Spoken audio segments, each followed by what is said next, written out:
عبداللہ ابن عمرو ابن عاص رضی اللہ تعالیٰ عنہ سے روایت ہے، نبی علیہ الصلوۃ والسلام نے فرمایا، جو آدمی 10 آیاتوں کی پڑھنے کے ساتھ قیام کرے، لم یکتب من الغافلین، وہ غافلین میں شمار نہیں کیا جاتا، وہ غافلین میں شمار نہیں کیا جاتا، یعنی اس کا نام صحیفہ غافلین میں نہیں لکھا جاتا۔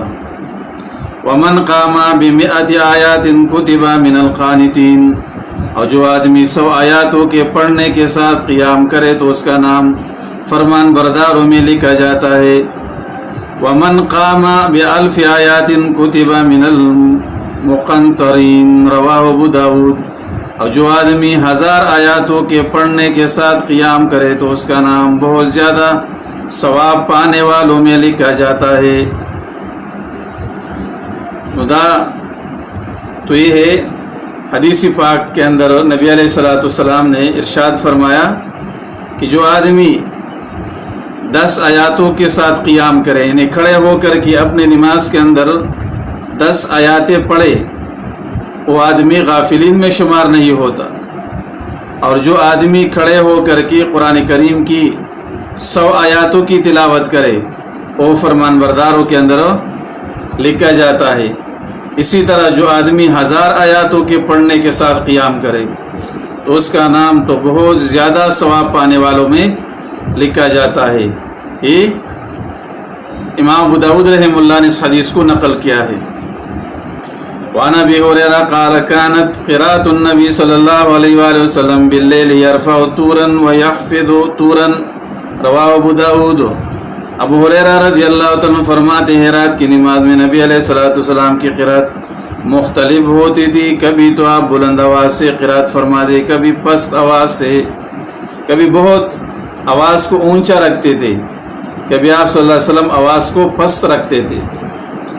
وعن ابن عباس رضی اللہ تعالیٰ عنہ قال كانت قراءة النبی صلی اللہ علیہ وسلم على قدر ما يسمعه من في حجرتی فی البیت، رواہ ابو داود۔ ابن عباس رضی اللہ تعالیٰ عنہ فرماتے ہیں، نبی علیہ الصلوۃ والسلام اتنی آواز سے قرات فرماتے تھے کہ آپ حجرے کے اندر، اگر آپ حجرے کے اندر پڑھتے ہوتے تو باہر صحن میں موجود شخص سن لیتا تھا، باہر کا آدمی بآسانی سے آپ صلی اللہ علیہ وسلم کی قرات کو سن لیتا تھا۔ وعن ابی قتادہ ان رسول اللہ صلی اللہ علیہ وآلہ وسلم خرج لیلۃ فاذا هو بابی بکر یصلی یخفض من صوته۔ ابو قتادہ رضی اللہ تعالیٰ عنہ سے روایت ہے، ایک مرتبہ نبی علیہ الصلوۃ والسلام رات میں باہر نکلے تو ناگہاں اچانک ابو بکر رضی اللہ تعالیٰ عنہ کے پاس سے گزرے، جو نماز میں پست آواز سے قرآن کریم کو پڑھ رہے تھے۔ ومر بعمر وهو يصلي رافعا صوته، پھر آپ حضرت عمر رضی اللہ تعالیٰ عنہ کے پاس سے گزرے جو نماز میں بلند آواز سے قرآن کریم پڑھ رہے تھے۔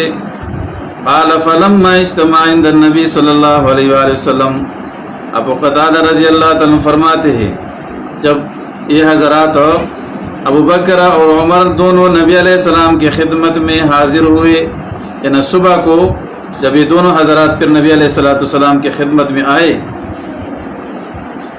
قال یا ابا بکر مررت بک وانت تصلی تخفض صوتک، نبی علیہ السلام نے فرمایا، ابو بکر ہم تمہارے پاس سے گزرے تو تم نماز میں پست آواز سے قرآن کریم پڑھ رہے تھے۔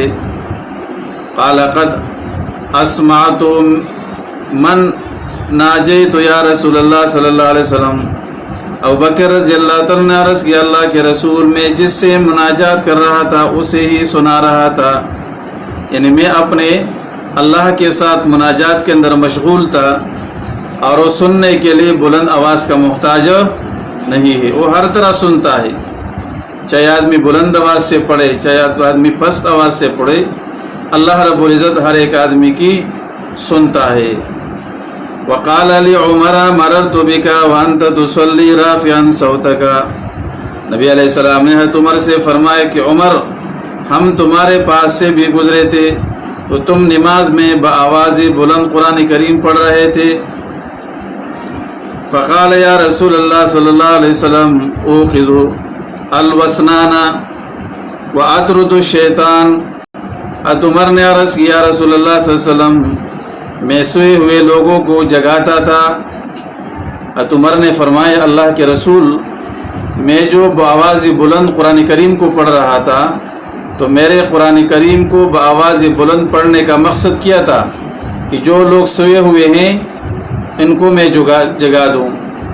جو عبادت یعنی ان لوگوں کو عبادت کے لیے جگا دوں، تہجد کی نماز کے لیے ان کا اٹھانا میرا مقصود تھا. وَأَطْرُدُ الشَّيْطَانَ اور شیطان کو بگاتا تھا.